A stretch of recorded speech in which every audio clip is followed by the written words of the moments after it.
that the input for DLSS 5 is simply a frame and motion vectors, right? Reloading throws away ammo that can be applied, and I always forget. Here I'm walking all around this guy like, hey, I want to talk to you. Why can't I talk to you?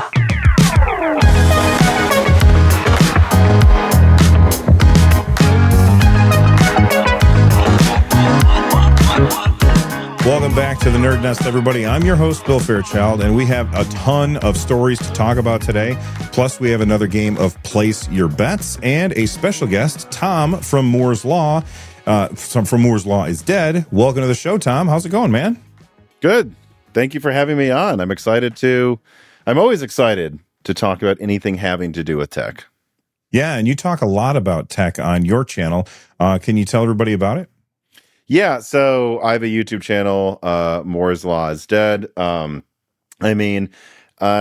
focus on gaming hardware, and I'd say that's something that sets me apart is I am interested in PlayStation, Steam Deck, Intel, NVIDIA, AMD, all of it. I am not a channel that, a little similar to you guys, I actually think, but I'm not a channel that talks about the latest Nintendo Switch 2 and then doesn't even know what is inside of it, nor someone that talks about benchmarking graphics cards and has no idea what's going on with PlayStation. So I have a lot of fun talking about the business and tech side of all of that on my podcast, Broken Silicon. Then I also put out what I call special reports every week, where it's either a leak or an opinion piece. A lot of those this week, as I had a lot to say about DLSS 5, but yes, as usual, I'm talking too much. I think that gives people a general idea. It's a podcast, Tom. You're supposed to talk a lot. That's kind of how it works. But that's okay. We'll give Rich a chance to say, hey, how's it going, Rich? Going great. Hey, everyone. Yeah, I am excited to be here. This is me. I am not yassified yet. I don't know if you're going to do that in post, Bill, but I'll be ready just in case. Oh, maybe just for like one segment or something. I'll see if I could turn you into a cartoon Instagram filter. Sounds like a plan. And, you know, as Tom has alluded to, and as Rich just I can't think of the word, teased, we're going to be talking about NVIDIA today because NVIDIA announced their latest upscaler, DLSS 5, which many are calling a garbage AI slopification or slop yassification that makes your character look like an Instagram model. In response to the backlash, the head of NVIDIA basically said, you guys are completely wrong. The reason for that is because I have explained very carefully that DLSS 5 fuses controllability of the geometry and textures and everything about the game with generative AI.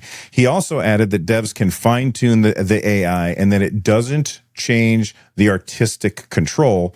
However, then I saw another article that said developers of the games that were showcased in the video found out about it the exact same way that we did. So I definitely wanted to take some time to talk about DLSS 5, which seems like a huge departure from what we've seen from DLSS in the past. And I want to start us off with Tom. Tom, what do you think about DLSS 5? I think this is NVIDIA's latest attempt to have a monopoly in PC gaming. I think that what they want to do is what they did when they introduced ray tracing, except on crack. And they want to say, you know, because I have like some documents of what the next big RDNA graphics card is going to be. And RDNA 4 is indeed a lot like RDNA 1, mid-range only, and then it was followed up by RDNA 2 that actually really challenged NVIDIA for the performance crown. RDNA 5 goes up to at least 150 compute units. It's at least twice as good at ray tracing per compute unit as RDNA 4.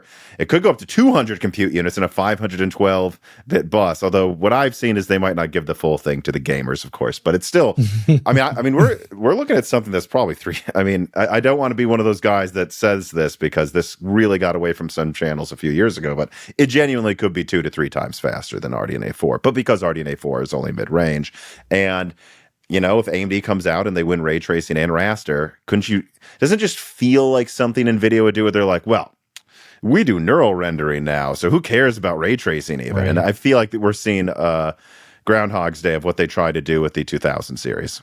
Like, you think they're like moving the goalposts? Mm-hmm. Yeah. What were you going to say, Rich? Yeah. So I saw your video on this, Tom, and one of the things that crept in my mind as you were talking about this was like, yeah, this makes sense as in terms of like, how do they set themselves apart and have something that maybe gamers, not the gamers that are vocally angry like myself, but maybe gamers do want, maybe there are people out there that want this and AMD doesn't have it. And so now, and they're locking this behind their proprietary like drivers and stuff like that. But like, I guess the question I had when I was watching that was like, is AMD far behind this? Like, does AMD not have this in their pipeline yet? Do you think this is something that they've already started looking at and can catch up to what NVIDIA is doing, for better or for worse? I do. I think that this is something they're definitely considering. This is something also probably Mark Cerny's considering at PlayStation. But it depends what they mean by, like, if you talk about neural rendering and you're like, this updates the lighting in a game and it actually looks accurate, okay. But that's not what they did. DLSS 5 replaced faces. And I want to say, I believe Daniel Owen is a YouTube channel that reached out to NVIDIA. And yes. NVIDIA basically said, said actually that what Jensen said is wrong. Like the representative said, no, it does replace things. So I wouldn't be so sure Jensen was speaking accurately about this. Yeah, so this video from, oh, sorry, Bill, did you want to go ahead? Go for it.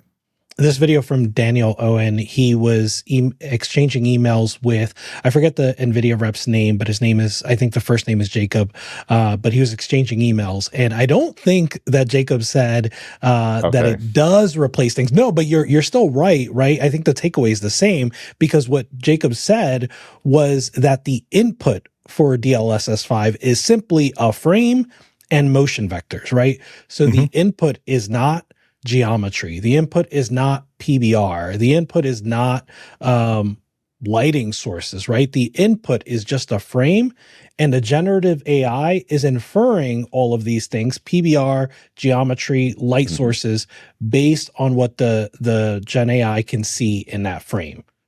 So, yeah.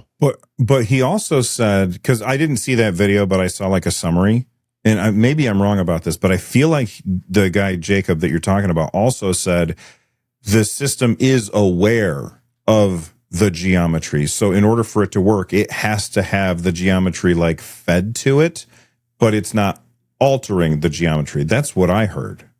In that video, he does not say that. He does not say it's aware of the geometry. It infers the geometry based on what it can tell from that screen. So that, 4K by 2K pixels is just what it gets, plus motion vectors. That's all it gets as an input. And then it tries to infer geometry. It tries to infer PBR. And then he says it doesn't alter it. But what that means, or at least the way that Daniel Owen interpreted what that means, is that it doesn't alter it under the hood, right? Like it doesn't actually change where the polygons are. But as you can see, it does change effectively what the texture renders as, right? Like, because it adds makeup, it adds, things that aren't there, basically. Yeah, it turns it into an Instagram filter. Exactly. Yeah. So here I have a question for both of you guys, because let's just imagine that we never saw Resident Evil 9 before, and somebody showed you that image of, what's her name? Claire? Not Claire. Claire.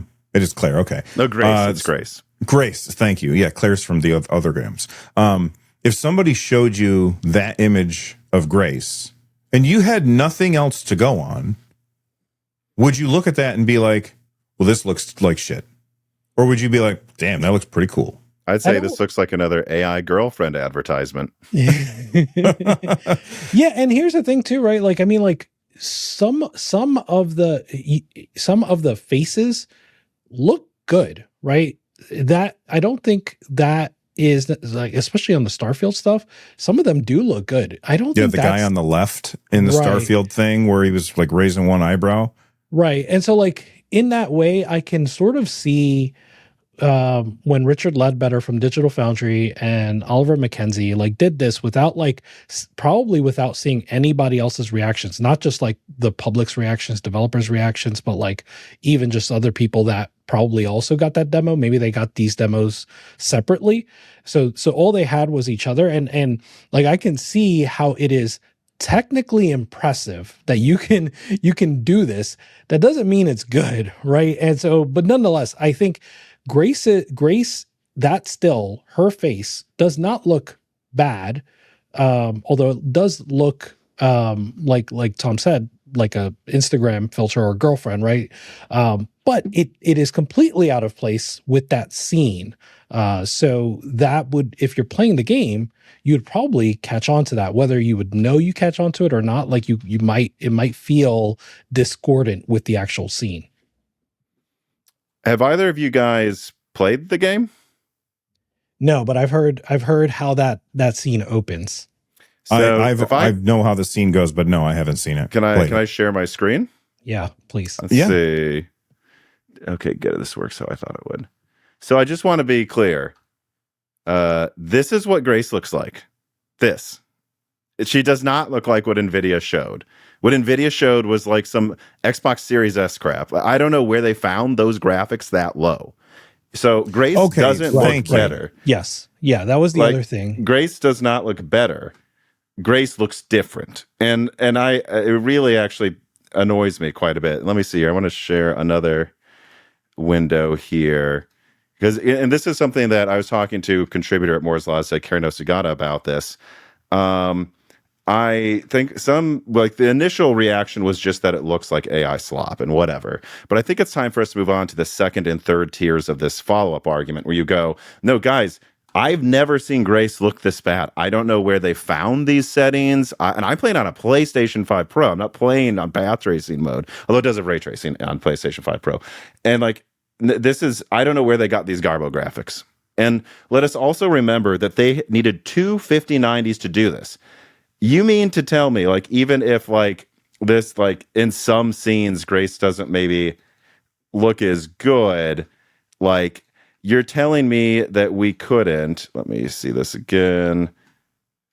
This couldn't just be what she looks like in real time on two 5090s anyways, using the traditional, because the cutscenes are in real time. And so I entirely reject that it's impressive. They took two 5090s.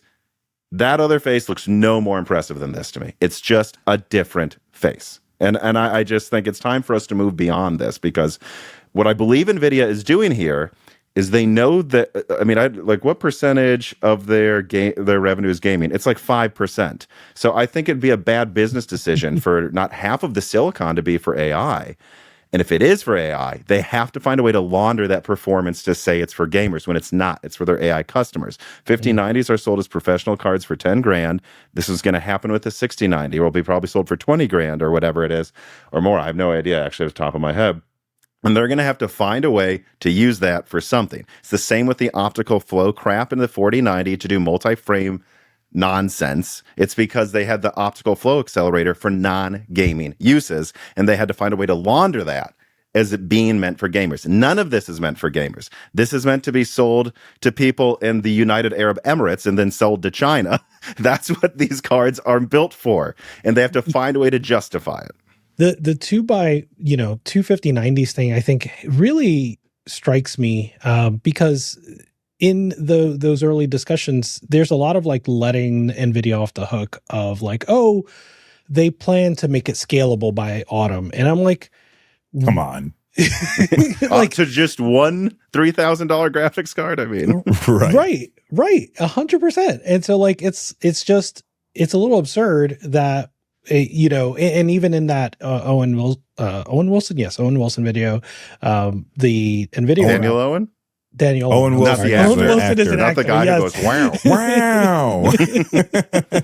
Imagine if he was the one. But yeah, so the NVIDIA rep says it's an early preview of work in progress tech, and I'm like, who cares? You demoed it, you demonstrated this, and you're making this a pitch to gamers, to developers, and it's not good. That's what concerns me, that they thought it looked good. And so I have no faith in them to make it better, because they don't know what looks good anymore. It's like those Coca-Cola ads that they burned $200 million to make a horrible looking ad where they can't even spell Coca-Cola correctly. And they're like, the fact that they thought this was worth showing tells me they are disconnected from reality. Yeah. So, okay. I just want to push back a little bit on the whether or not it looks good conversation, because Rich sent a picture of some foliage or something in our DMs, and I looked at it and I basically said, this kind of shit makes me feel like I'm an idiot. Because when I look at these two images side by side, sure, I can tell that they're different, but I couldn't tell you which one is better. And I'm going to make a guess that most people are more like me, that they're like, well, they both look nice, and they're not going to care about this stuff. And that is what bothers me a lot for multiple reasons. Number one, well, first off, NVIDIA said that Capcom has signed off on this. Bethesda has signed off on this. That's not the developers. It's the money men behind it, But if they're going to, if the people who are making the decisions are going to say, all right, well, you're going to support DLSS 5 or you're fired, then they're going to do that. And if they're going to do that, then, we looked at that, Tom, you brought up that picture of Grace that looked terrible, right? If it looks that bad, and then it can make if they can make it looked like they increased the poly count like a lot by looking at the two pictures, it looked like there were way more polygons in the second one, which means that if they're making their games, then they could spend less time on modeling a character because it's easy to make somebody look good. But here's the problem that comes into that is if it's easy to do and the money men are telling you have to do it, then everybody's going to do it. And every single game is going to end up looking exactly the same. And that is terrible. I mean, yeah, I'd say a few things to that. Number one, if Todd Howard thinks this looks good, he should retire. There's such a thing as having bad taste and being wrong. And I think a lot of times there's this fallacy of appeal to authority where it's like, well, he owns this studio that hasn't made a good game in like 20 years. Like, how many times are we going to re-release Skyrim, guys? Like, I'm mad. I've got the things out here. Like, because what, Starfield was such a roaring success, Todd. I mean, like, I'm sorry, like, who's against it? Death Stranding 2 is against it. That actually got critical acclaim and looks better than the AI slop graphics, I would say. And I'm trying to think of who else. I mean, every developer I talk to behind the scenes hates it. Well, there's some people like it, some don't. But I mean, I don't know. I mean, Concord, Sony wasted $400 million on a game that never really came out, or... Yeah, these studios make bad decisions. And like there's a big issue in AAA right now where they are burning money on things that just suck. And then you see the people who make Kingdom Come Deliverance 2 clown on it. Kingdom Come Deliverance 2 was a good game. Starfield was a bad game. I'm not surprised the Starfield studio or company likes it. Not surprised because they seem to be out of touch compared to people like Warhorse. Right, but you're talking to developers. They're not the ones that make decisions. That's what I'm saying. I mean, maybe, but I just have to say, I feel like there will be pushback. I just don't buy it. I don't buy that. Like, there was this big fight apparently I read in Bethesda where I think Microsoft wanted to move some Fallout development to a different studio, I thought I read, and there's a contract where they have to sign off on it, and Bethesda said no. And that's because they know if Fallout goes to a different studio and does well, Bethesda's getting closed, and probably should be, because I don't know the last time they made a great game, and so like I think that there's going to be a thing here where there's going to be some sign off and they're not going to like it. It could be wrong, but I don't know. Well, I mean, then they'll make less money because people won't like it. I've been saying in the group chat that I have this like vague optimism, and some of that seems to be coalescing a little bit. It's still very early, but like vague optimism that you're right on this like pushback thing, right? Because number one, we talked about the need for 25090s. Who knows how well they can actually scale this within 6 months, if not less than that. Number two, we've seen the pushback from consumers. We've seen the pushback from developers. Number three, I think you're right, Tom. I don't think this is really for gamers. I think this is for investors, right? And so like, I don't know that anybody's going to go out and buy, and already, right? Like consoles are dominated by AMD GPUs, or that's the only option you have, right? And so they're at best, there's going to be this have and have not situation where a relatively small percentage of gamers have access to this technology and most gamers do not, which I think is already a thing that exists, this have and have not, because, Valve is focusing on this like low end side of hardware between a Steam machine, Steam Deck, and consumers seem to be happy with that, right? Like they seem to say, I want my games more optimized. I want to be able to spend a little less. I don't want to spend, prices are already skyrocketing. I don't want to spend over $1,200 to have a decent rig. And so like this, I think K curve, this like dichotomy that's happening, I think is only going to amplify with something like this. So, and so I just, at the end of the day, I think there's going to be enough pushback that this isn't going to be something that sees wide adoption, even if they do land this plane. Yeah, and something I got to say here, it's a point I made in my recent video about how I think NVIDIA could lock AMD out of PC gaming, and it's an idea that I think needs to be pointed out more. The idea that you would use AI to save money. I literally have Gemini pulled up right now. That's how I know what percentage of NVIDIA's revenue is. I'm not a Luddite. I'm not anti-AI. And I will say, I know a lot of people where anything that's AI, people attack it. And that's stupid. I mean, I'll just give an example. Like right now I'm working on and putting solar panels on my house. I can just give it like 10 manuals. It just spits out the page and everything I need. It looks up permits in Nashville for me. I mean, it's incredible. I'm not a Luddite. But if you wanted to save money, here's the use case. It's not DLSS. This isn't DLSS. This is clearly like RTX Remix 2 is what I think it should have been called. And what this would be is NVIDIA says to an indie dev, ideally an indie dev, because I think AAA needs this less. And they go, hey, if you let us sponsor your game, put all of our stuff in it, that sometimes makes AMD run badly. But, in return for letting us do that, you get RTX Remix 2. We will send you a triple 5090 AI box. You can make your cheap assets. They have to be good enough that we know what you want. Throw it through that. It'll upgrade the assets for you. This AAA dev can't afford to do that themselves. They can't afford to, like, Kojima go to, like, Iceland and mega scan entire mountain ranges for Death Stranding. They can't afford to do that. But they could afford to make simple assets that they throw into a box and it gets upgraded. Here's the thing. None of that needs to be done in real time. None of it. It should be done beforehand, and then you put it in the game, and that way they can reject the thing they don't want. Why is it in real time? So it screws over AMD. That's the only reason you put, and so that it uses their AI cards that aren't really gaming cards. You would never do this in real time. You would make the assets first and then put them in the game. And if you use AI to help you do that, despite the haters against Expedition 33, I think that's a good use of resources, actually.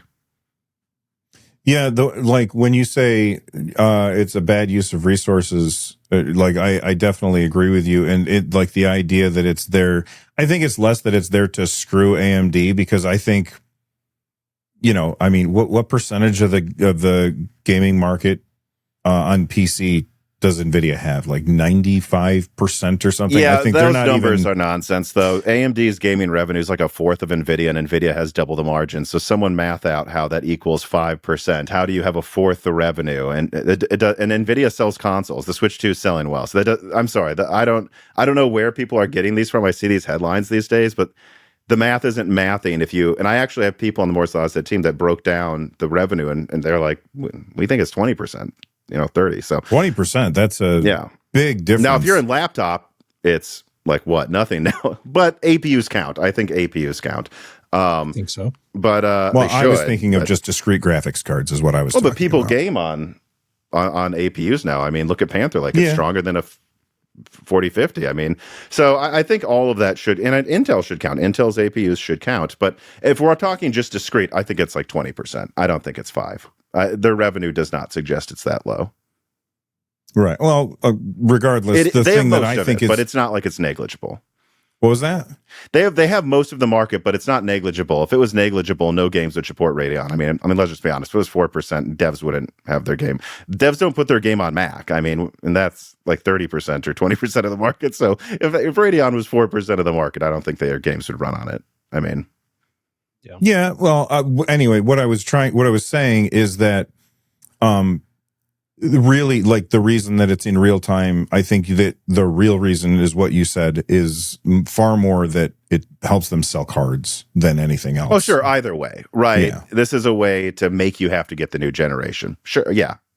Right. And nobody's going to do that when prices are ridiculous already and they're just going up because, I mean, these cards have RAM in them. and RAM just keeps getting more expensive. So we're not going to be buying these cards. So like Rich is right. It's a have and have not scenario where people are like most people are not going to be able to use this.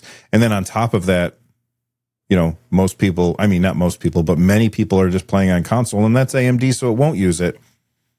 But it seems weird to me why Capcom and Bethesda would say, yeah, let's do that if they don't see a good reason to. Like, that's the thing that I'm curious about. I'm not saying that I like DLSS 5 because I don't. I think it's dumb.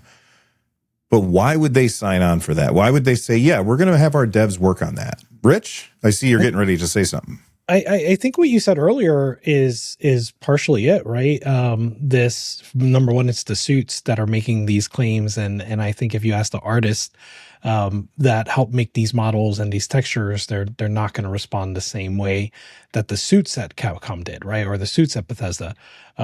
The other thing I'll throw in there is going back to the thought of this being for investors first, is that I think these CEOs, especially for like Capcom and, you know, CEOs that are not already at Microsoft, so not necessarily Todd Howard, but they like hitching their wagon to NVIDIA because of where NVIDIA is right now. So again, not having to do with gaming, but just having to do with like, AI, NVIDIA, we're going to hitch our wagon. Maybe that'll drive our stock price up. That's my thought there. Yeah. All right. Let us know what you guys think in the comment section down below. What do you think about DLSS 5? Do you think it's a horrible idea, or are you first in line to buy, what was it? Two 5090s to put in your rig? Tell us all about it down below. And next up, it's time for another game of Place Your Bets, where the community sends in two options and we discuss which we think is more likely to happen. I posted this over on my YouTube channel. If you're listening to the podcast or on Spotify or Apple Podcasts, then it's youtube.com/NerdNest, so you can check that out, or your favorite podcast player if you're listening to there as well. And we got tons of responses in. If you missed out on that, make sure that you subscribe to the YouTube channel and turn on notifications so that you can see all of these things and you can participate next time. But let's get started. I got this first one from, there's a window covering it. Here we go. Anthony Doring. They said Crimson Desert will have more Game Award nominations than GTA 6. Well, he posted that before the reviews started coming out for Crimson Desert. And so I think that we're probably going to be unanimous on this. Before we go any further, Rich, I know you haven't played Crimson Desert yet. Tom, have you had a chance to check it out? Mm-mm. Okay, No. So I have had a chance to check it out, and we're going to talk more about my thoughts on it later on in the video. But I don't think it's possible that it'll have more Game Awards nominations than GTA 6 because right now it's got a 78 on Metacritic. It's a very divisive game. Although at the same time, didn't Black Myth Wukong had a Metacritic score of like 81? That's only like 3 points lower than psychologically, though, that 80, that's what people look for. You're not wrong. Fair You're or not not. wrong. Fair or not. I was gonna say, I think a 77, 78 is pretty excellent, especially for a game like this where it came out of nowhere. But yeah, there's unless GTA, it's just so unlikely that GTA 6 has fewer award nominations than Crimson Desert at this point. Yeah, what do you this think, is also Tom? a competitive year. If I look at games of 2020s, what does Wolverine come out this year on PlayStation or something? I'm not really a superhero guy, so I don't think I'll get it. But I think because my nomination is RE9. I think this is like the best Resident Evil I played in maybe ever. I absolutely adore this game. Wow. And so, how would you get more nominations than GTA? They said nominations or wins.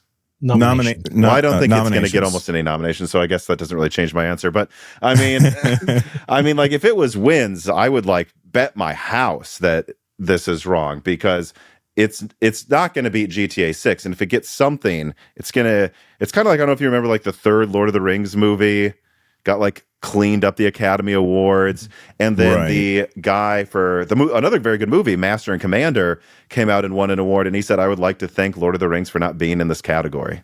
That's what's going to happen with GTA 6, is it's going to be Resident Evil 9, maybe Wolverine, and GTA 6 cleaning up, probably. If it lands. I mean, Rockstar's to been be working fair, on this so a the long bets time. really, does GTA 6 come out this year, is what I would argue.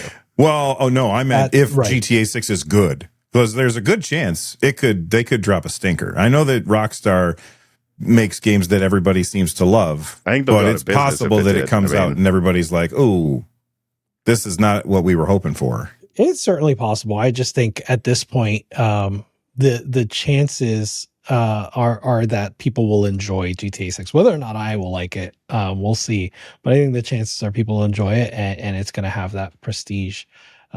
Should I keep it going with the GTA 6 train? No, you do whatever you want, man. Okay, so J Beef the Mighty asks whether GTA 6 lives up to expectations or Steam Machine exceeds expectations.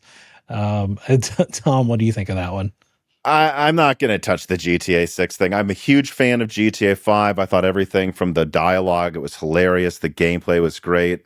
So I liked it a ton. I thought Red Dead Redemption 2 is even better. So I think it's going to be good. I mean, live up to expectations. This is going to be a game bought by people that just buy the latest Call of Duty and the latest GTA, and then they didn't have expectations, and it will probably exceed those. And there's going to be people that probably think this is the second coming of Christ. I don't know how it could live up to that. So I don't know. I think it will be good. Yeah, I think expectations are really, really sky high for GTA 6. I think expectations are relatively low. Like maybe low is not the right word. They're kind of modest for Steam Machine. I don't think that like people are expecting anything tremendous from Steam Machine. And so like in that way, I kind of lean towards Steam Machine exceeding expectations, but I don't know. I'm with you on this, Rich. I think that it's an easier bar to clear. Like GTA 6 has a ridiculous, like they're a pole vaulter, and Steam Machine can basically just walk over paint on the ground and clear the bar, and everybody's going to be like, "You did it, nice job," because everybody's expecting the Steam Machine to be pretty terrible. It's low powered, but people are comparing it to the PS5. It's less powerful than the PS5, and all of that stuff. And if it comes out and it's expensive, it's going to be pretty tough. I mean, yeah, but they already announced it, and I think that they're like, once you get so far into a product and then you've announced it to the public, it's really hard to pull that back. Oh, I'm not saying they wouldn't. I'm just saying I wouldn't. But I don't run Valve, so they would have an easier time to pull that back than most other companies because they're not publicly traded. The shareholders would go bananas if Microsoft or PlayStation or Nintendo did something like that, where they were like, "This is the PS6. Here it is. Video's all about it, and it's canceled. By the way, sorry about that." Their stock price would drop like a stone. They all get in big trouble. Yeah. Tom, you want to pick one of these? There's a ladybug in here. Jeez. Go ahead. Where are these? I'm sorry. Oh, they're in the show notes under Place Your Bets. I see it. Yeah. Oh, man. Anyone you want. There's a few here. I'm going to skip DLSS 5. We talked about that enough. Doubles market share. Microsoft. I don't know what I think yet, but I like this one from Kenny Power 76. Microsoft will do a full video reveal of what Project Helix is, including the actual name and what it can do by the end of this year. I'll go out on a limb. I'm going to say yes. This is just me placing a bet, right? I'm going to say yes. I feel like they have so many questions to answer, even still.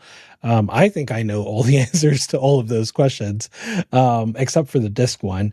But they have so much to answer, and I think the failing of this is an Xbox campaign, right, is a lack of clarity. And if they've learned any lesson at all, it's to be more clear with their messaging. And I think they need to do it quickly. So I'm going to say yes, but I do think that's going out on a limb here. If they are targeting 2027, I know that we've heard that they've said that alpha units will be in devs' hands by early 2027 or like very early 2027 or whatever the phrasing is that they use. But if they're targeting to get the hardware in people's hands, not just devs' hands, but, you know, in living rooms by 2027, I think that they got to tell us something by the end of this year, especially if we're going to start seeing devs want, like, once they have hands on with it, they're going to want to show off what they've done so far. They're going to be like, hey, this is our game. By the way, our game is going to be coming to Helix or whatever it's called. And here you go. Here's our trailer. And at the end, it's going to say with Helix. And like, if they're going to start showing that stuff off, then they've got to, like, Microsoft has to prime the pump. They have to be the ones to say it first. Otherwise, other people are talking for them, and then you lose the message. And I think that that would be really bad. Yeah, I mean, I think it comes down to confidence, too. Like, I think I have been convinced that, again, I don't know, but I would say, gun up to my head, yeah, I think actually I would bet if I have to choose a side, they're going to do it this year. And it's because the negativity around Xbox, it's just been spiraling. They had to announce Helix when they did like a week ago or whatever, because there were people that thought nothing was coming out. And this is and I get these questions all the time because, like, I leaked pictures of the APU. It's, you know, Xbox Magnus is the code name for this product, the hardware itself. And I'm like, I'm talking to people who are like working on the chip saying it's done. And then I'm putting out videos saying, guys, it's done. The design's done. In fact, here's a picture of it. And I'm still getting comments saying, do you think they'll cancel it? I mean, I don't think they will, but I think there's just no confidence. So I think they have to show this off. And now they double have to, because there's still a lot of question marks around how Helix works. They have to, they can't do an Xbox One. They have to come out at the end of this year and say exactly how everything will work, so there's no surprises after the PS6 is already announced. Because if that happens after the PS6 is already in people's brains, it's going to be the same as Xbox One. Do you think they do it at the Game Awards? Is that in December? Yeah, that's in December. That would make sense. That makes sense. Rich? I think they'll probably, man, in my heart of hearts, I think they need a dedicated segment that is 30 minutes long, that is answering all the questions that everybody's asking. And then on the Game Awards, throw something up, let people know show off that a new there's Halo this video. Or something. Yeah, exactly. I agree. I think I was thinking the other way around. I was thinking they would do a quick thing at the Game Awards and they say everything will be unveiled tomorrow. And then they've got their 30-minute thing. They could do that. Yeah, they could do that. Yeah. All right. We'll grab one more of these. Place your bet with new games on the horizon. Which old school franchise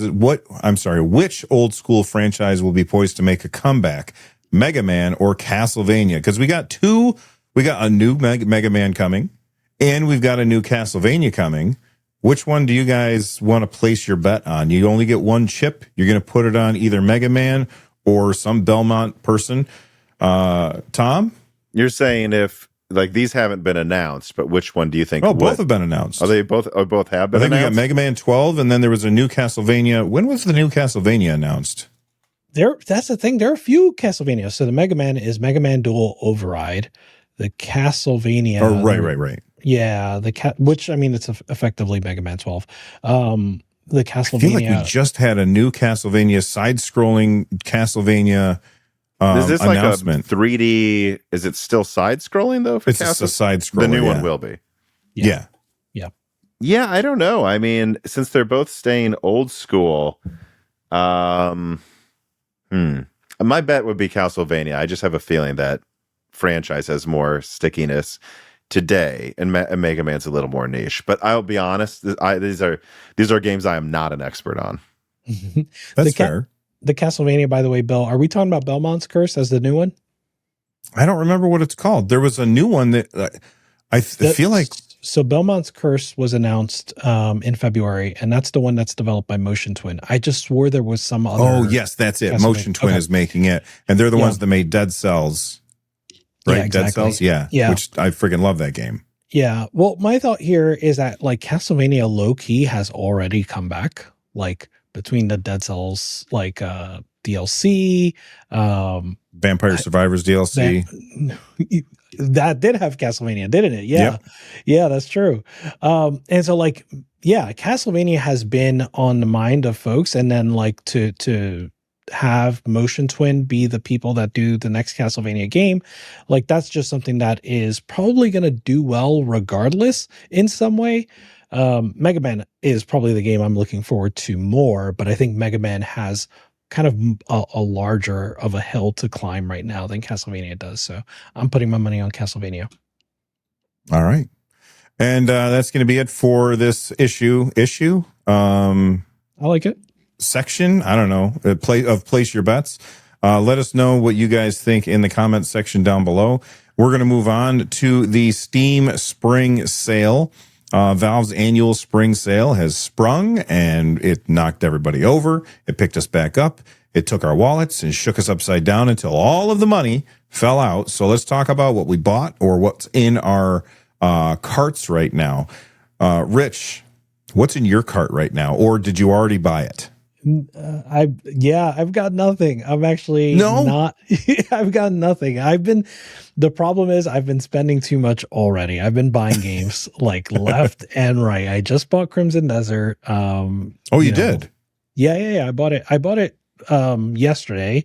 And even then I still have the Starship Troopers game came out this week, and I wanted to buy that.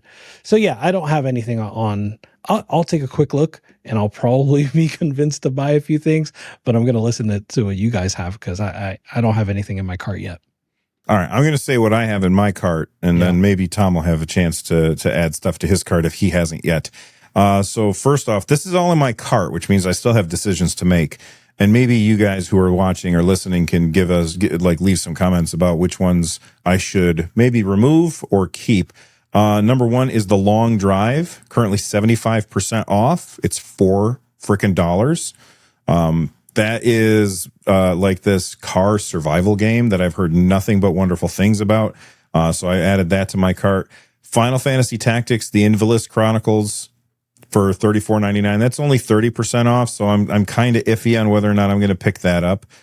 Soul Calibur 6 for $6. That's 90% off. Teenage Mutant Ninja Turtles Splintered Fate is also 90% off. This one I'm absolutely 100% getting because it's only $3.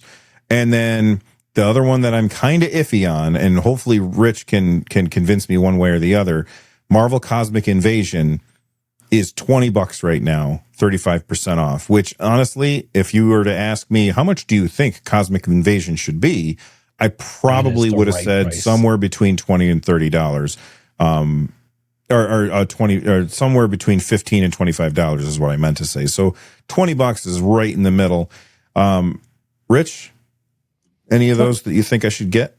$20 for Marvel Cosmic Invasion is like pretty much it's a no-brainer. I mean, like if it'll go even lower, and when it goes lower, you can buy it. But like this is one of the better beat 'em ups, and in a wave of really great beat 'em ups since like Streets of Rage 4, there've just been a ton of really good ones, and Marvel Cosmic Invasion is amazing.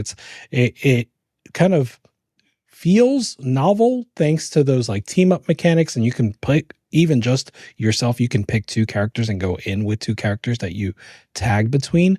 And so it feels a little bit like a Marvel versus Capcom game, but you know, it's a Marvel beat 'em up instead. So that to me it's such a good game. So definitely recommend that at that price. Tom, did you have anything in your cart, or did you buy anything recently for the Steam sale? I mean, I would say the Long Drive interests me. I remember seeing the trailer for that a bit ago. So maybe that, but I will say the backlog I have, and you're going to laugh. I was like, oh, it's Steam sale. Let me look and see what you guys were talking. And I saw Mountain Blade 2, Bannerlord, War Sales DLC. I'm like, oh, maybe that. And I'm like, I already bought that late at like 2 a.m. I just tend to buy games when I'm going to play them then. And then half the time I still don't play them. It's pretty bad. I have a huge backlog. So I'm stopping myself pretty much from doing anything until I get through half of the games I have. That's fair. I was basically telling my son, because we were talking about the Steam sale, and I said, He goes, "Why are you buying the? Are you getting? What are you getting?" And I listed off the things that I thought about what I was getting. He goes, "You just bought Crimson Desert." I go, "I know. I'm going to play these later, but right now they're really, really cheap." Yeah, you just bought like 100-hour game. Right, you're not wrong. Yeah. Oh, maybe I shouldn't buy anything. I'm buying that Ninja Turtles game, and maybe the Marvel one. Yeah. Nothing. All right. But we're adults. Don't feel bad. Like that's the thing too. Yeah. It's not like when I was 16. Feel bad, but it is a waste. You know, it is. But it's we're a not waste 16. when I don't get to it. Yeah. Yeah. Yep. All right. Well, that's the Steam Spring Sale. If you guys found some really good deals, let us know in the comment section down below. And, you know, we just mentioned Crimson Desert, so we might as well talk about Crimson Desert. Crimson Desert is out, and the reviews are in, and they're all over the place. It has a 7. Last I checked, it had a 78 on Metacritic. I've been playing it for a few hours, and I definitely have some thoughts, which we'll get to in a little bit. But first, I wanted to take a look at the reviews. Dual Shockers gave the game a 95. They said Crimson Desert combines all the phenomenal aspects of some of the most notable titles in the past decades. It has a sense of discovery that's like Elden Ring. It has an engaging and dense world like Skyrim. It has unpredictable moment-to-moment gameplay like Red Dead Redemption 2. And the exploration overall feels like the latest Zelda games, which Zelda games, the new ones, are my favorites of all time. And then you got Eurogamer, which gave the game a 60. They said it's a vast world with an even vaster array of MMO-like activities mixed with a glittering fidelity of Crimson Desert. But what good is it without much character, texture, or charm? Rich? Yeah, I want to jump in because you said Eurogamer gave it a 60, and that you fell into my trap. That leads me to talk about one of my favorite things when it comes to reviews. So Eurogamer actually did not give it a 60. They gave it a 3 out of 5. Is a 60 the same thing as a 3 out of 5? Now we have to talk about this. Well, I have to use a calculator. I don't think so.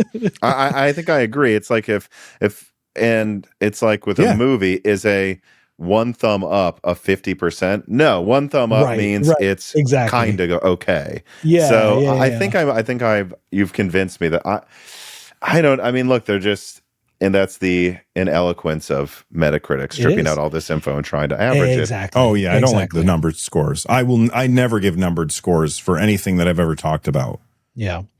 Yeah, it's funny. Resetera has a thread that it literally like 3 weeks ago, they had a thread that is a 3 out of 5 and a 60 out of 100 the same to you?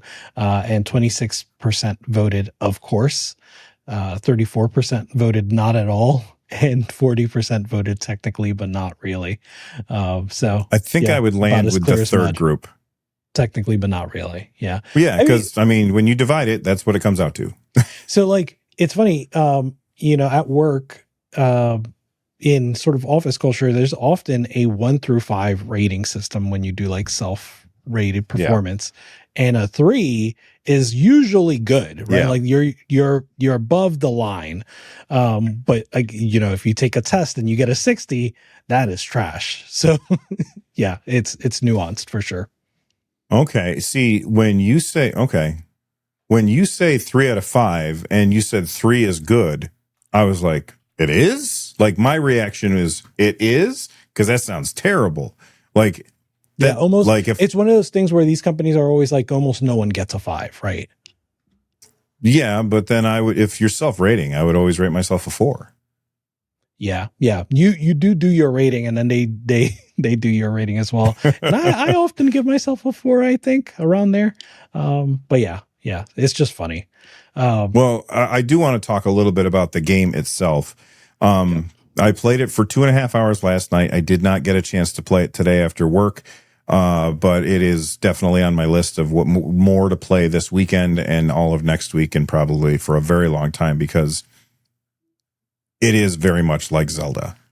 And when I say it's like Zelda, I said on a recent episode, and people were, of course, angry when I say it, is that the story in Zelda doesn't really matter. The story is what happens to you. The story in Crimson Desert is clear as mud. I cannot tell what the hell's going on. I'm so confused half the time, but that's okay, because I don't really care what's happening. All I care is, oh, look, there's a shiny thing over there. I'm going to go towards that shiny thing, and maybe I'll get there. But if I don't, it's because I got distracted by 4 other shiny things on the way, and I had fun doing those things. That's the kind of gameplay that this gives you. But the people who are saying the bad things about it are not wrong either. So just to give you guys an example, you start off and all of this stuff that I'm not going to spoil for people happens to you. And then you end up in this town. And I'm in this town outside of an inn. And for some reason, no particular reason at all, it says, go arm wrestle this guy. It just says it on the bottom of my screen. No NPC came up and said, hey, you know what? You should go arm wrestle this guy. They just said, stop by the inn. And then when I got to the inn, it's like, arm wrestle this guy. Like, there's no character telling me, like, there's a transition between these things. I was like, okay, that's weird. So I went in and I tried to arm wrestle this guy. The controls are so obtuse. You have to hold down the left bumper, and then your character, like, holds up a lamp, and you point the lamp at the person that you want to talk to. And as you're doing that, you have a little tiny cursor that's on the screen, right? And you're pointing it at the person that you want to talk to. Tom, let me ask you a question, because Rich already knows this answer. You would assume that the prompt would be next to the little icon, the little targeting reticle that says press X to talk to this person, right?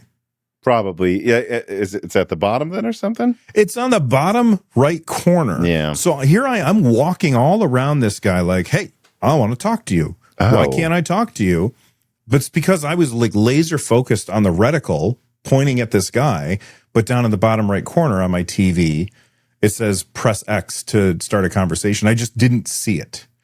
So you have to, just to talk to a person, you have to hold down the button and then press X. And there's another issue with the controls. It's like you get this ability to like throw a hand out and grab shit. In order to do that, you have to press the left bumper and then click the left joystick in, which is very uncomfortable to do. And on top of that, it doesn't always work. So the controls are really messed up. And I don't know if they're going to fix this or not, but that's definitely a problem. But then to get back to the quest thing, I finally figure out how to arm wrestle this guy. I go outside. For no reason, it just says, talk to the beggar on the bottom of my screen. I'm like, no one told me, hey, there's a beggar outside. There was nobody sitting there saying, oh, this stupid beggar, I hate him or whatever. It was just talk to the beggar. So I talk to the beggar. He hands me a thing. And then he goes away. And then it just says, go to the sewers. And he never mentioned the sewers. It's like the progression through the quests is really, really terrible. But it's okay, because when I go out into the world, there's an inordinate amount of shiny things, and they're all fun to do. Yeah. It's just the other things really take away from it. And we were talking a bit about this before the show. You mentioned the combat's good too, right? Unbelievably good. Yeah. Yeah. I think that's the thing, right? Like it's a good but flawed game, and that sounds really interesting to me. Like I said, I bought it yesterday. I haven't had a chance to play yet. I did install it, but that's probably what I'm going to do all weekend, is just try it out and see where I land on it. Because I mean, my favorite thing is to experience like a flawed game, but find the parts that I really enjoy. And I am someone that doesn't care that much about story. If there's a chance that it gets in my way and I'm like, oh, that sucks. But it sounds like that's probably not going to be the case here. I'm probably going to be able to ignore it while rolling my eyes at some lines of dialogue. So I think I'll take that. So we'll see how it goes, but I'm excited to dig in this weekend. Now, I know this is becoming a throwback to an earlier conversation, but I think I have a tiebreaker for if it's actually a 6 out of 10. Now, I want to be clear that if I'm being a Supreme Court justice here, I would, in my little notes, have a thing that's like, this does not set a precedence for future things. This is only a ruling for this case. But what I thought is, why don't I find a 70, see what their concluding statement is? And if it's nicer than Eurogamer, I'd say the 6 might hold. And GameSpots, which gave it a 7 out of 10, is it might not always be the most cohesive game, mixing high fantasy with steampunk and sci-fi elements, but there's nothing else quite like it, and I can't help but be impressed by how little restraint Pluribus has shown in its commitment to the delightful absurdity. In some respects, Crimson Desert might be too good to be true, but it's worth getting lost in. So it's not too good to be true, but worth getting lost in. All right, well, here is Eurogamer's ending. Make no mistake, Crimson Desert is a technically proficient game with killer combat. Yet its characters and story are fatally undercooked. And for all of Puel's spectacular visual construction, which impresses in its gigantic scale and gleaming prettiness, it lacks a certain distinctiveness. Think of the Witcher games. You can practically taste the fetid water, churned up mud, and hunk of charred meat dined on by noblemen. Those are works of grit, texture, and a genuinely idiosyncratic sense of place. How does Crimson Desert taste? Well, it's not nearly so flavorsome. Imagine instead a banquet where almost every dish has the faint taste of cardboard, and you have to eat it for what feels like forever. I think that's a 6 out of 10, my friends. Jeez. You know what? I see your point. That does sound very 6 out of 10-ish. It does. Taste of cardboard. And forever, like purgatory. Right. The other thing that I wanted to say about the game is the dialogue between the characters. It's not that the dialogue's bad, but the delivery is really stilted, and I never blame a voice actor for something like that. I always blame a game director for something like that, because they said, that's good enough. You know, they didn't say, let's get one more. And it didn't feel like the characters were talking to each other. They just felt like they were people who were in a booth saying lines. And even though they sounded cool when they said it, it never felt like, when I was playing for again, only 2.5 hours of a game that apparently takes forever. It just didn't feel like the people were talking to each other. They were just recording lines. It seemed, I don't know. I still am very excited about the game because the world is amazing. Well, we know that happens because I think this was during the PS3 gen. Nolan North was one of those actors that was Drake from Uncharted and a million other games. And they said the singularity has happened. I don't remember if it was Polygon or what website. They found in like Mafia 2, Nolan North talking to Nolan North. Like, so we know they must record separately sometimes. Oh, that's actually the norm. Even in movies and stuff, they almost always record just by themselves. Yeah, but like you said, so they should know to make it sound like they're talking to each other. Absolutely. Yeah, well, the cast, the voice acting director, whoever's in charge of that should be the one. I don't blame the voice actors for. Yeah, okay. But hey, have you guys been playing Crimson? I almost called it Crimson Dawn. What the hell is Crimson Dawn? Is that a thing? Sounds like a thing. It does. I think it's the Order of the Crimson Dawn. It feels like it's from a movie. It says the Ruthless Star Wars Criminal Syndicate is a thing. Sounds like it's probably a B movie too, if I had to guess. There is also a game on Steam called Crimson Dawn, but I don't think that's it. I think the Star Wars thing is more likely. Probably. I'm a giant Star Wars nerd, so that's probably it. Yeah. Anyway, you guys, if you've been playing Crimson Desert, those of you that are watching the show, let us know what you guys think in the comment section down below, and we're going to move on to our next story. We might be getting a new revision of the Switch 2 soon. Basically, there's a regulation from the EU that's been around since 2023, but it demands that starting in February 27th, or February 2027, products with portable batteries will have to allow customers to easily remove or replace them. This move would come in accordance with the EU legislation so that customers can replace the battery themselves instead of having to send it off to Nintendo or whatever. And while this is targeted at the EU market, similar policies might take place in Japan or the US if consumer awareness of the right to repair increases. That's a quote from the Nikkei. With the updated Nintendo Switch 2 model, both the console and the Joy-Con controllers would have to make the lithium-ion batteries safely removed. However, we're hearing in Japan and presumably the US that the products will continue to be sold with the current specifications. Now, I'm going to start off with the same thing I always say about rumors. There's, number one, do you believe it? And then number two, let's just assume it's true. How do you feel about it? And I'm going to start off. I mean, it's not a rumor that this is a law. Okay, so that's beside the point. But do I think Nintendo is going to release a new version of the Switch 2? And I don't think so. I think that this has more to do with like glue versus screws. And so I think that they would just change their manufacturing, like the way that they manufacture it. Instead of gluing the battery in, they would screw it in so that people could easily remove it, because that's really the biggest part about, or the biggest pain in the ass about getting a battery out, is getting it unglued from the system, from the chassis that it's in or something like that. So I don't really believe that they would change that, but let's just assume that they would. Does that actually make it for a better device? Because I saw a lot of people, like I think I saw this originally on Resetera. I saw a lot of people looking at it and they're like, yes, replaceable batteries. And I'm like, no, it's going to be bulkier, because if it is replaceable and it's easily replaceable, does that mean, especially in the Joy-Cons, do they have to make the Joy-Cons different so that you can easily get in there? Because I took apart a Joy-Con once, and when I got the last screw out, it kind of went into all these different spots, and then I had to try and squeeze it all back together.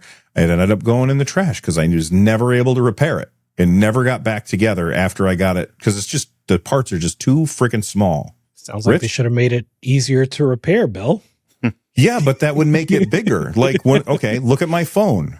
My phone is like a waterproof and dust proof, and if you have it easily replaceable, all of that stuff goes away, doesn't it? Not necessarily, but it becomes harder, Yeah, which would drive up the cost, possibly, if they did that water and dust proof. What do you think about this, Tom? Well, like most upper middle class college educated white men, I was a libertarian in college. So the libertarian in me that still yells a lot goes, don't tell companies what they can do. Don't let the best product emerge and people will buy it. And it does make things thinner oftentimes. Having said that, I don't know. I mean, there are a lot of things where I just don't know how you would do it as a law, but like there are some things that aren't easily repairable that clearly could have been. And like even my HP laptop, if I think about it, it's super thin, that has a battery that like snakes around parts, but like I can unscrew it and take the battery out. So like, I don't know. I'm in the middle. I think if it happens, I want to see if it makes it any bigger. And if it doesn't, then, then I get to say, whatever. It's a very lazy answer, right? Where I'm like waiting to see if I'm right or not. But like, I don't know. I don't think you should tell companies what they could do a lot, but I like that they said Apple has to use USB-C, because I do think that was stupid. So I think there is a place to step in and go, okay, we can have our ideals, but common sense, like what's going to happen? Like, come on, this is the reason we have laws. Well, and you look at like Steam. Steam didn't really allow returns as much. Like they had not a great return policy until there was a law in the EU. Mm-hmm. I can't remember where in the EU. Huh? Australia. It was Australia. Australia, thank you. That said, no, you have to allow returns. And then Steam was like, well, if we have to allow it for them, I guess we'll just allow it for everybody because it's easier for us. And then now we have a freaking awesome return policy. By the way, call back to an earlier conversation, Rich. You should probably return Crimson Desert and then rebuy it through that link that I dropped in our DM, because I think it was $10 off on Fanatical. Yeah. So you could save $10 and then buy yourself another game on Steam sale. There anyway, what do you think, Rich? I'm for right to repair. I'm even for regulation. And to be fair, maybe there are ways that we can get more clever than just regulation. Maybe there are like incentives and things like that. Right. But either way, I am generally for that. I think USB-C was a great example of how that benefits consumers. Certainly, politicians, we can have better politicians in place that actually either know more or are willing to do more to learn in order to understand how you can make sensible laws out of this stuff. I will say, even if Nintendo does something like this, there is a chance that they do it in EU and not a pretty strong chance that they do it in EU and not anywhere in US, right? So one thing that happened is that there were laws that were passed, right to repair laws that were passed in California, New York, and Minnesota. And the ESA lobbied for consoles to be exempt from those laws. And so consoles are exempt from right to repair laws, as I understand it, in those states. So yeah, it could happen. Also, that said, MacBook Neo is the most repairable MacBook in 14 years, right? So sometimes that works too. But that's because there's nothing inside. I'm saying this as a Mac guy. You open that thing up, it's like the computer is like this big. Yeah. And the rest of it is battery and speakers. The other ridiculous. The other thing I heard about the repairability of MacBook Neo, and I don't know if this is true. I don't know, Tom, if you happen to know anything about this, is that they're like positioning themselves to not replace, but like trying to replace Chromebooks in schools.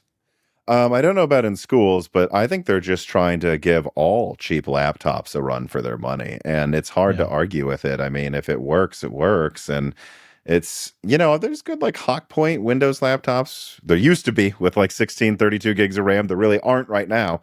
But if it's not going to run games well anyway, it's still a little too much for me to want it, but once you get that, if it got to 500, which it probably will, like refurbished on eBay or something, like it's hard for me to argue any of my aunts get anything else. They're not going to use it for gaming, and if it works, it works. And it's like, I think Apple, we're really taking advantage of the K-shaped economy we have, where either you have a lot of money or you don't. And they probably realize they need to do this, and they have a more efficient operating system, so cheaper stuff will work better. And they just know that even if it sullies their brand a little, it's going to crush half of the competition. So it'd be kind of stupid not to do it.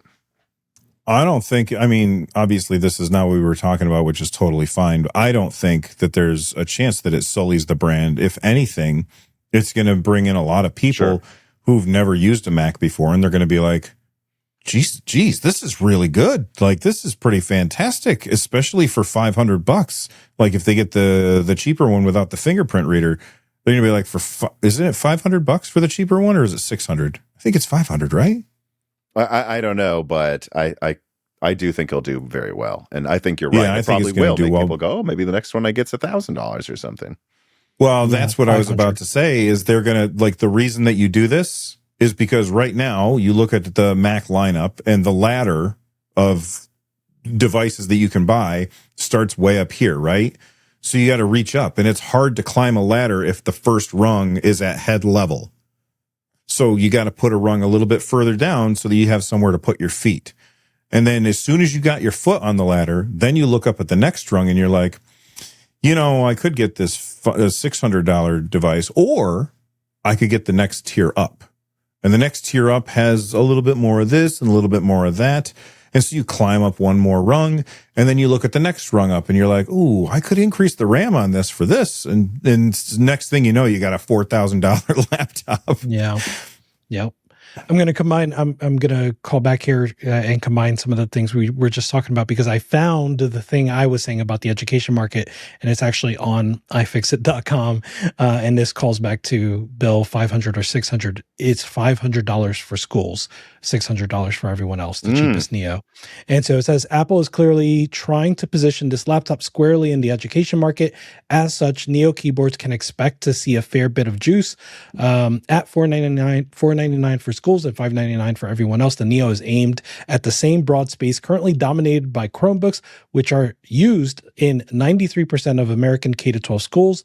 Students in the Oakland Repair internship program fix thousands of Chromebooks per year, and their feedback about which devices have replaceable screens, batteries, and keyboards feed back into purchasing decisions. School IT departments are paying attention to what can be fixed by making the Neo fixable.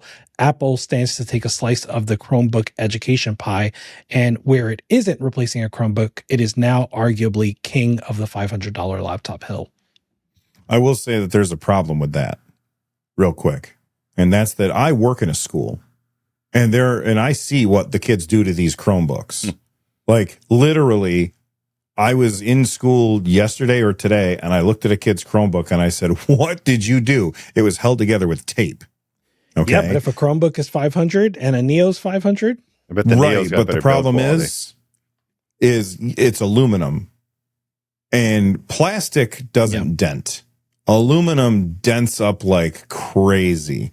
So, I mean, maybe they'll just throw these things in a case for the kids, which, I mean, all of the Chromebooks that we have at my school are in cases. So maybe that's not going to be an issue.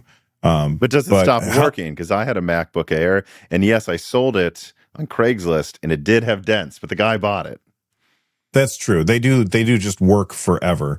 But my other question is, how much is I don't know. How much is a Chromebook that schools are buying these days? Like, are they expensive? Are they more than $300, $400? Yeah, that also depends on the contracts that these education departments score. So no idea. Yeah. Well, it depends what's district too, because the way it works in the United States for some reason is if you're in a rich neighborhood, your school gets more money. And, they're not, like I live here in Nashville, Tennessee. And, I can tell you driving a little south of Nashville past Franklin and Belmead and places where there's signs of little metal horses on them, their schools look like universities. And if you're running that school and then the kids bring home a MacBook, the parents don't know what it is. But they're going to see it's Apple, and they're going to go, oh, wow, my tax dollars are going to work. So I think there's actually a play here for Apple where the school districts that bring these home, all the parents think their kids are well taken care of. Yeah. Well, I mean, we were talking about Switch 2, and Tom, you raised your hand. What's up? I did. So it isn't just to try to convince people to give me more money on Patreon. There is actually a team of people at Moore's Law is Dead that some of them are paid, some of them are part of this greater group, and we use the funding for that and stuff. When we were talking, I threw the Nikkei Switch 2 article to them. And the overwhelming response I get is that's probably true, actually. And in fact, one person who was just on a die shrink on Moore's Law is Dead, Melodic Warrior, says, this does ring with a kernel of truth. Handheld consoles like the Switch can sometimes be categorized as tablets. Based off of that, there is an EU regulation that goes into effect February 27th with Article 11 of the batteries regulation. It states that any device that falls under the guidelines of this article must make the battery on a customer's device replaceable using basic tools found in a household. Any company under this new regulation that is not compliant can be fined or deny the ability to perform business. And so it actually might apply to that. And so it seems like this might actually be true. Now, I'm not 100%, but it sounds like someone here actually looked into the letter of the law, and that might be that. And to give more evidence that I guess this is just a general console companies care about EU regulations big time. Also, you guys were talking, I pulled open a document for the design for the PS6, and I was like, did I remember this correctly? I did. There's one document here. And it says major Sony F2F themes are, this must have been after some brief from Sony on what they want for AMD to build. It says, number one, consoles have to be cost constrained next gen. They don't want it to be expensive. It says machine learning and AI for SR and VFI are needed for console and low-end DGPUs. Ooh. Point three. AI can be used for good things, but I just don't want the slop. Point three. I know. Low power. Potential threats from EU legislation. And they say they want to limit it to 160 watts. So actually less energy than the PS5. So all I know is I don't even know what they're talking about with threats from EU. But I think these companies take these things very seriously with the EU. I mean, this is just early planning for a console. Yeah, I do think that a lot of people read about the possible Switch 2 new version that is swappable battery. I think a lot of people hear that and they think, oh, it's like when I had a Samsung Galaxy Note 2 and I could just pop off the back with one hand, pop out the battery and put in another one and then put the back on, and I was ready to go with a brand new full battery. I don't see Nintendo doing that. I still think you're going to have to get the screwdriver, although Nintendo always uses weird screws on their devices, but you have to get a screwdriver out, pop it open, and then unscrew the battery to get it out. But right now they're glued down. And that's as somebody who did a complete shell swap of my Steam Deck, getting the glue, huge issues of getting these devices apart. Huge issues. But let us know what you guys think in the comment section down below. And we're going to move on to another topic. This one is sort of about Counter-Strike, because Counter-Strike just changed how reloading works in their game. And I don't really want to talk about Counter-Strike, but I thought the mechanics behind it would be an interesting discussion. Basically, Valve said, when you reload in Counter-Strike 2, the leftover ammo in your magazine is dumped into an essentially endless reserve supply. And so the decision to reload has never offered a significant trade-off.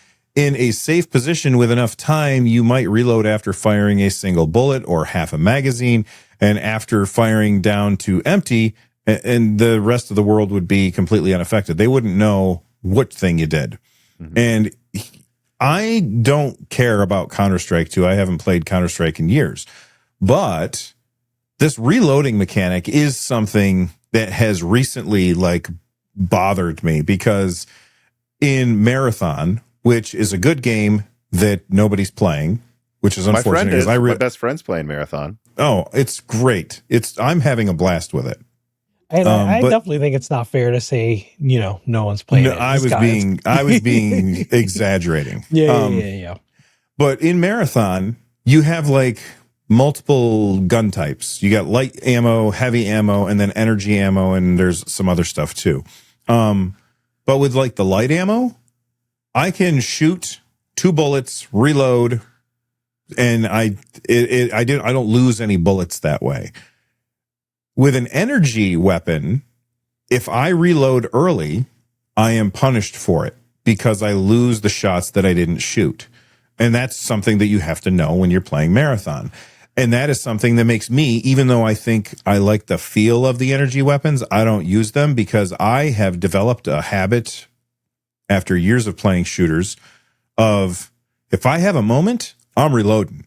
If I've shot 1 bullet, I'm going to reload if nobody's around, because I don't want to run out of ammo when I run into somebody. And so I get the reason why they want to push this, because it is more realistic to, when you reload, you're throwing away bullets. You're throwing away ammo.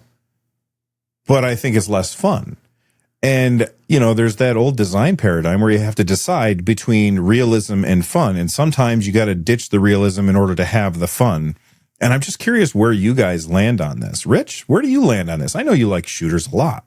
Yeah, I very much am designers can do what they want, right? If a designer absolutely wants to subvert your expectation, they know you're used to reloading whenever, and if for some reason they want to subvert that expectation and they have a clever twist on it and they want to make that part of the gameplay, I think that's awesome. I think the difference, the dichotomy between realism and fun is usually more design oriented than it is I want to aim for realism. I think when you think about how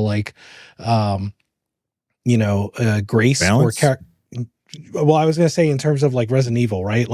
Resident Evil 7 game, and then Grace and Resident Evil 9, as I understand it, Resident Evil Requiem, she moves very slowly, right? But that's not because it's to make it more realistic. It's to make a different kind of game dynamic than what you get with someone like Leon. It's just a different choice. And I think it's a valid choice too, for sure. So I kind of feel the same way with this. But which do you prefer?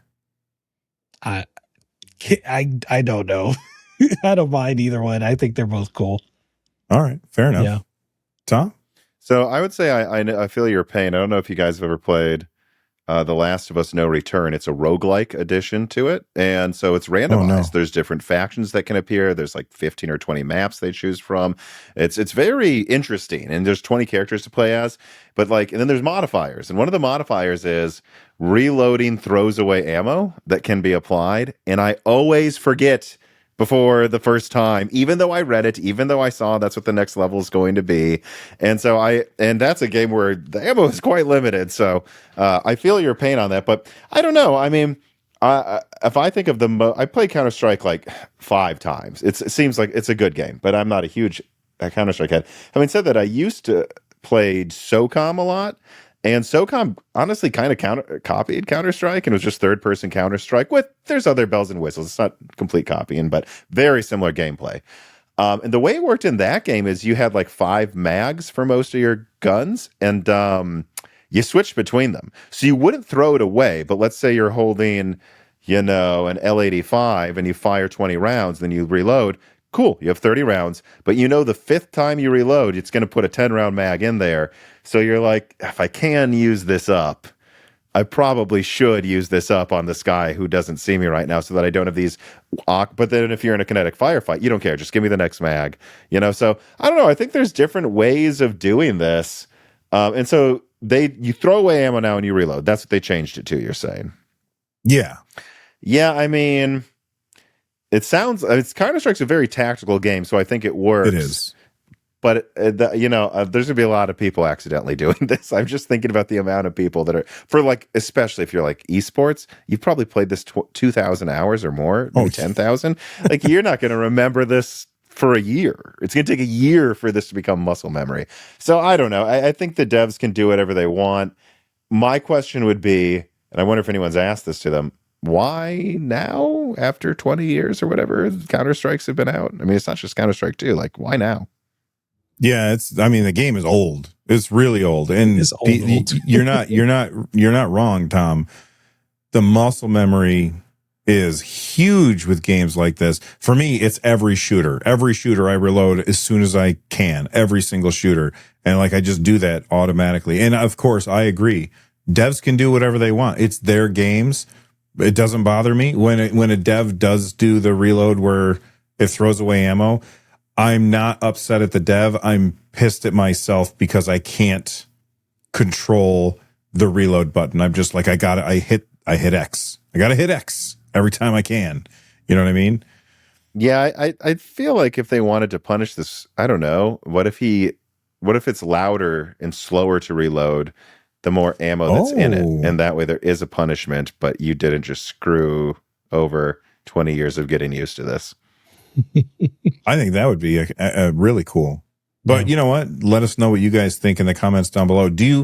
Are you like me? Do you reload anytime that you get the chance, or are you way more disciplined? That's me. I don't have any reload discipline. I don't have trigger discipline. I'm holding down that trigger and hoping, spray and pray. But I'm curious what everybody else is doing. Let us know what you guys think. And we're going to move on to the games that we've been playing. I already talked about Crimson Desert. I've been playing a bunch of that. But Tom, what have you been playing, man?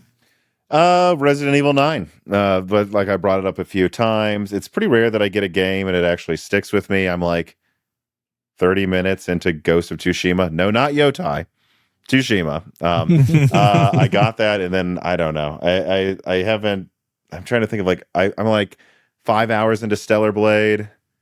I don't know. There's a bunch of games, but this one really got me. And to be fair, Resident Evil 7 is one of my favorite games of all time. I mean, I think it's the best horror game besides PT, which you can't play anymore. So, I mean, I just think it's incredibly, incredibly, incredibly good.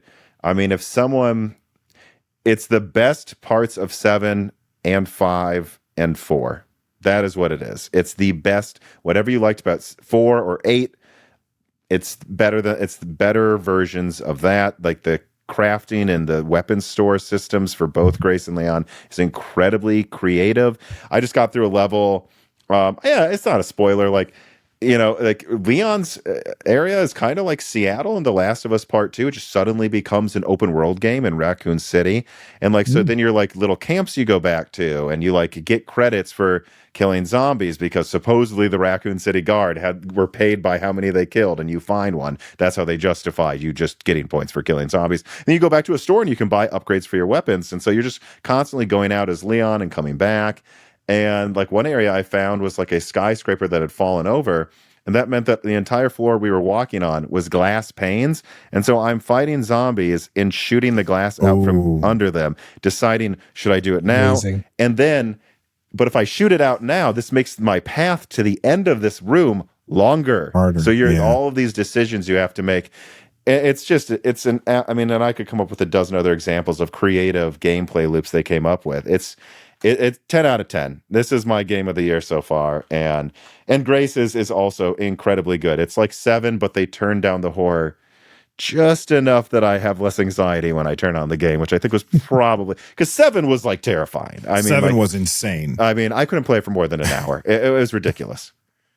Yeah, that game was super scary. And you know what? Why it was super scary is because the family that you're like, that's in that house with you, they feel like they could exist somewhere. Whereas this long to go to Louisiana, by the way. I mean, and why are there no other horror games in the South? What are we doing? I mean, come on. No kidding. I agree. You said that 7's your favorite horror game. Have you ever played Alien Isolation? No, but I think I have it somehow. Like I got it on a Steam sale. It was free on PlayStation Plus. Someone gave me a key. I don't know. I think I have it though. I've heard that's my favorite horror game. It is so freaking good. The alien, you cannot kill the alien. There's nothing that you have that can kill the alien. If it comes into the room with you, it can't see you because they can't see, but they can hear.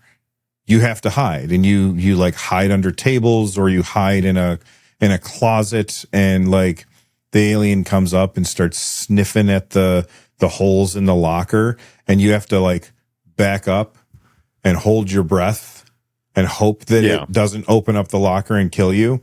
It's really, really good, and I love it, and I'm super excited that they're making a second one. But if you like horror games, Tom, I definitely think you should check it out. I think you'd enjoy it, especially if you already have it.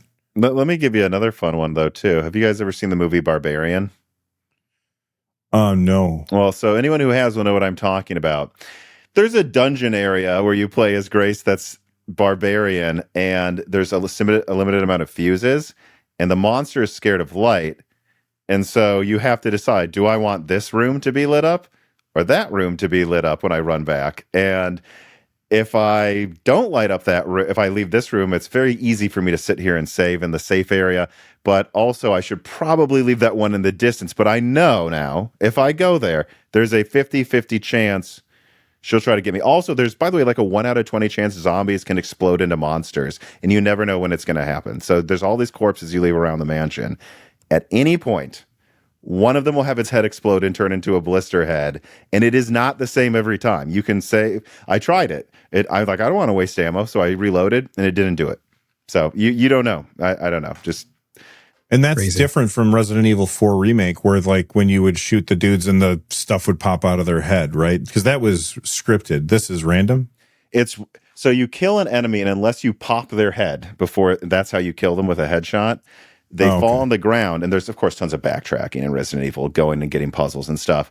And so you're constantly walking over these bodies. At any moment, one of them can go and have its head explode and get up.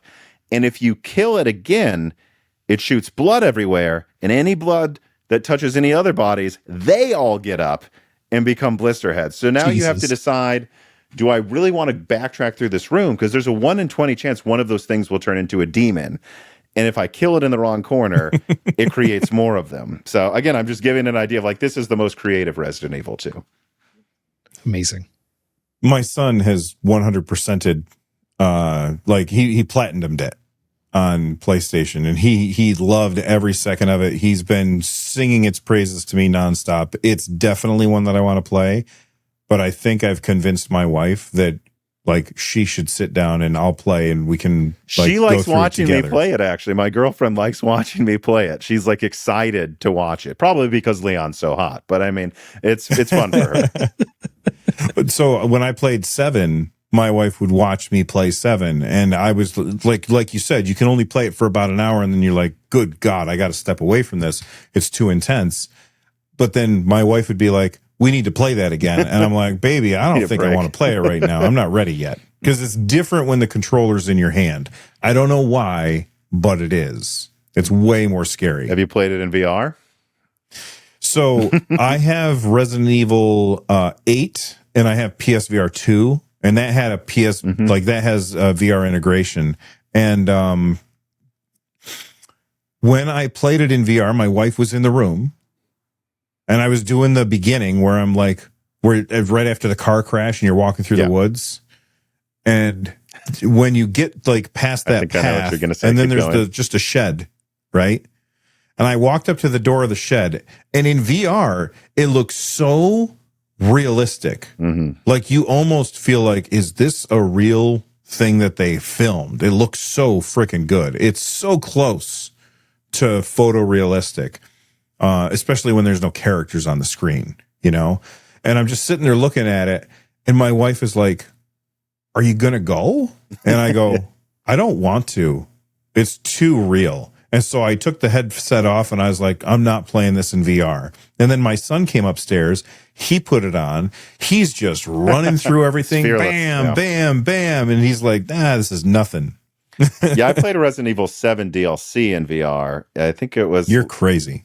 Well, it was a more action one, so it's definitely not as bad as if it was the main game. But there was this one area where, like, you have to go through an old crypt, and, like, things kind of like the Draugrs or whatever in Skyrim can, like, come out of the sides of the walls after you. And there's tall ones that can only be killed by a special gun that's single shot. So you have to juggle real ammo with the mega kill ammo that you know is the only thing that will kill these types of enemies. And there's this one part where, like, I'm in a corner, and it's, like, running up to me, and I'm, like... in VR, like trying to like load the shot, and then last second I kill it.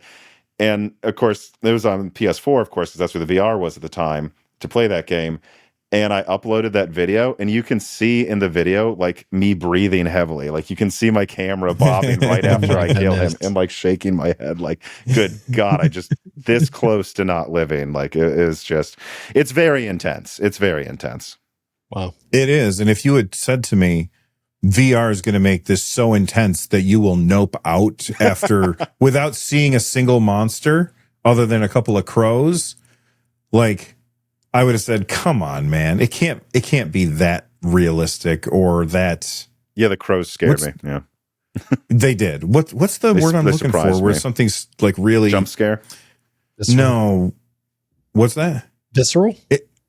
Sure. I was thinking immersive now that it jumped into my eyes. I didn't think it would be that immersive, but it is unbelievably immersive. I put it on one of my friends on Resident Evil 7, and he was in one of the safe rooms, and he went, "Oh my God, this is incredible. Whoa." And then he walked up, and I pushed him towards the door, and he went, "Nope." Took it off. He's like, "Nah, I'm emptying my pants in front of you. I'm already scared at what's on the other side of the door without opening it. There's no way I'm doing this right now." Right. Yeah. So I can't remember if it's 7 or 8. I think it's, in 8, there's a tutorial for the VR. Yes. And it's like you're just in a empty building, right? There's no monsters, none at all. And I had my wife try it just because I had just gotten the PSVR 2, and I was like, "Babe, try out the thing, see what the coolness is, because it's freaking cool." It is pretty cool, right? You actually aim down the sights. It feels very cool. It does. So she put it on, and like the part where you have to go into the garage to find the fuse box so that you can turn on the lights. She was like, "Is there anything in here? I don't want there to be anything in here." And I was like, "Babe, there's nothing in there." And she was like, "I'm not going in there." I go, "Trust me, there's nothing in there. I promise. I just did the tutorial 5 minutes ago. There's nothing in here. It's okay." She's like, "Nope." Took it off. Do you ever scare her around the house though and jump out and surprise her? No. See, I do that to my girlfriend all the time. And so she just wouldn't trust me probably. That's what I was wondering. She's like, "Well, you scared me behind the fridge the other day." So behind the fridge. Not behind the fridge, but I have gotten on top of it's not I have gone out of my way to surprise her and in ways where you're like, "Well, no, congratulations. I didn't think you'd go through that effort to say, like, you got me. Good job."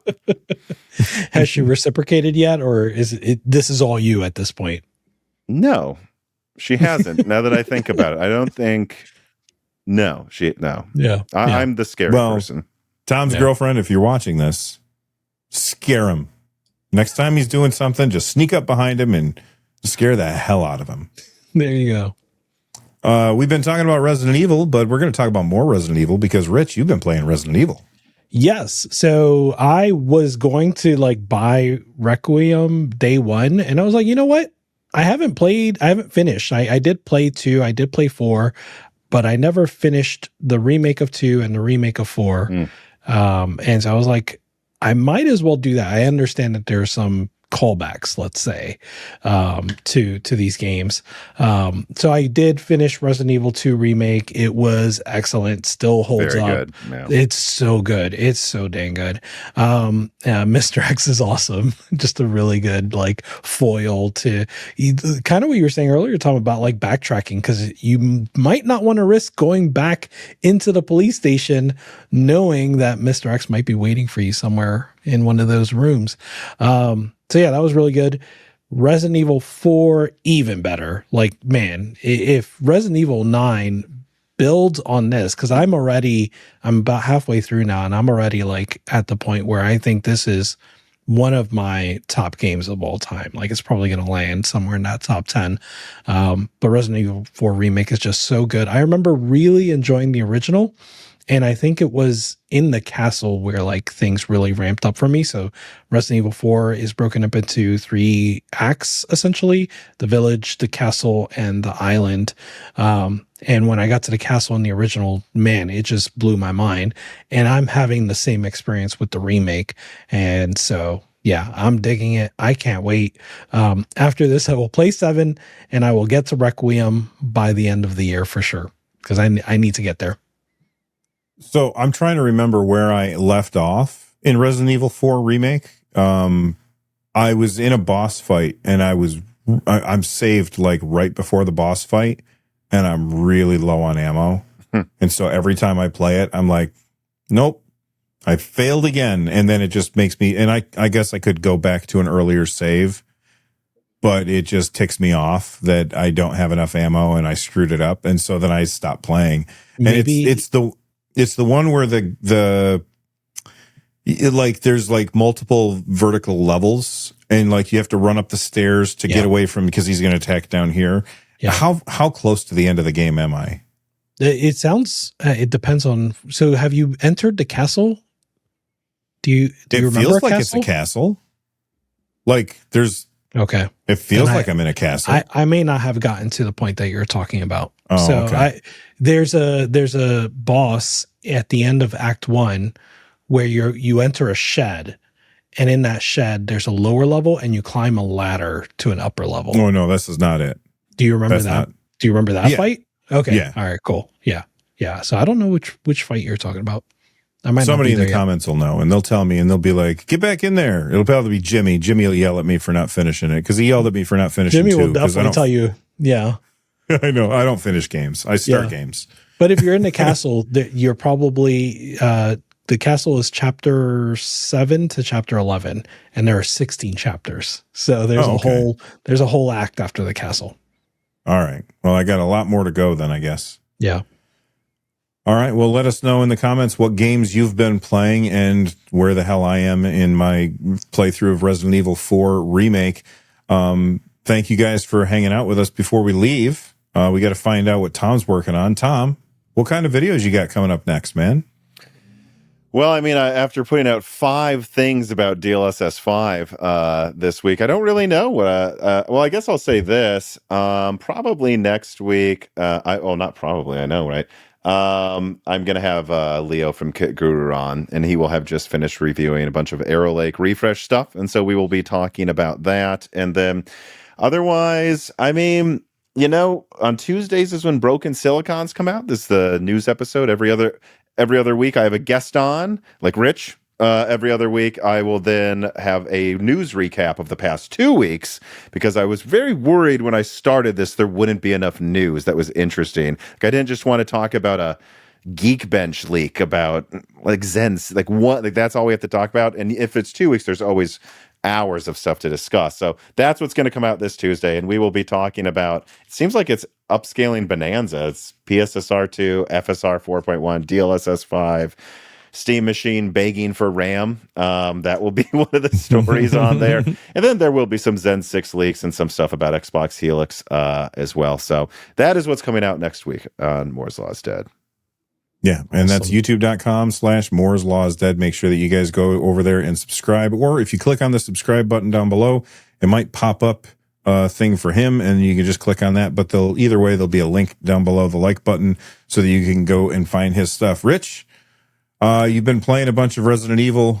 When you finish 2 and 4 and 7, Are you going to stick with the horror games, or are you going to move and you got something small that you're looking to play recently coming up? So I've been playing If still. So not still. The egg game, right? The egg game. When we spoke about it last, it was a demo. It's since come out. And it's delivering. I'm enjoying it a lot. The other thing I wanted to mention and recommend is a book called Good Game, No Rematch, A Life Made of Video Games. It's a book by Mike Drucker. And if a lot of people that listen to this podcast are in the same age range as we are. So if you remember getting a Super Nintendo and what that moment meant to you, I think you're going to enjoy this book. It basically catalogs these important moments like the NES, Super Nintendo, Game Boy, Street Fighter, and it just all feels so familiar, even though he's just talking about his life and his moments with those games. So highly recommend that book.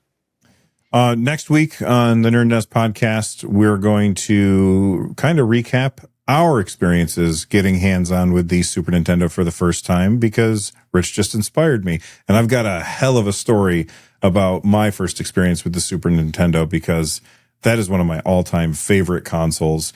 It might not have quite the library that the Genesis did, or maybe it has a better one, depending on who you talk to. But man, that's the first thing that I always start when I'm loading up one of my emulator things. I always go to Super Nintendo first, because I just loved that system. 100%. Well, that's going to be it for this episode of the NerdNest podcast. You could have been anywhere, but you decided to be here and hang out with us, and I appreciate that. From the NerdNest, we'll see you next time. Stay right.